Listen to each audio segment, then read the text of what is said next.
একজন মানুষের লাইফের বড় ড্রিম বা গোল ফিল আপ করতে না পারার 5টি প্রধান কারণ থাকে, যার মধ্যে পঞ্চমটি সবচেয়ে বেশি মানুষের কমন। Number 1, bad surrounding. আপনি যদি একটি বড় গোল অ্যাচিভ করার ক্ষেত্রে আপনার আশেপাশে ব্যাড পিপলদের সাথে থাকেন যারা প্রতিনিয়ত আপনার ভিতরে নেগেটিভিটি পুশ করছে, তাহলে ম্যাক্সিমাম ক্ষেত্রে সম্ভাবনা থাকে আপনি আপনার গোল অ্যাচিভ থেকে পিছিয়ে পড়বেন। কিছু কিছু ক্ষেত্রে আমি নিজেও হার্ডওয়ার্কিং এর পক্ষে, কিন্তু বেশিরভাগ ক্ষেত্রেই মানুষ স্ট্র্যাটেজি না জেনে হার্ডওয়ার্ক করা শুরু করে, যেটা শুধুমাত্র সময় নষ্ট করে। কিছু কিছু ক্ষেত্রে মানুষ এতটাই বড় লক্ষ্য সেট করে যে কিছু টাইম যাওয়ার পর সেই নিজেই একটা ইনসিকিউরিটিতে ভুগে যে তার পক্ষে কি বড় গোলটা অ্যাচিভ করা সম্ভব কিনা। নাম্বার 4, লক্ষ্য অর্জনের ক্ষেত্রে কিছু কিছু সময় কিছু রিওয়ার্ড পাওয়া যায় বা ছোট ছোট লক্ষ্যগুলো অনেক সময় পূরণ হয়।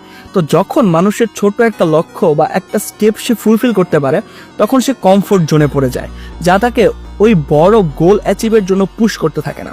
নাম্বার 5, আপনি একটা লক্ষ্য অ্যাচিভ করতে চাচ্ছেন, তার জন্য আপনাকে প্রতিনিয়ত কাজ করতে হবে, রেজাল্ট আসুক বা না আসুক। কিন্তু একটা টাইম যাওয়ার পর কেন জানি আমরা এই কনসিস্টেন্টে ধরে রাখি না। আমাদের বছরের শুরুতে অনেকগুলা গোল থাকে, অনেকগুলো আমাদের রিকোয়ারমেন্ট থাকে যেগুলো ভাবে আমরা ফুলফিল করব, কিন্তু 1 মাস 2 মাস 3 মাস যাওয়ার পরে আমরা সেটা প্রতিনিয়ত ধরে রাখতে পারি না। এই 5টা অবস্টাকল বা কারণ যদি আপনি ওভারকাম করতে পারেন, ইনশাআল্লাহ আপনি লাইফে যত বড় গোল অ্যাচিভ করার চিন্তা করেন না কেন, আপনি সেটা অ্যাচিভ করতে পারবেন।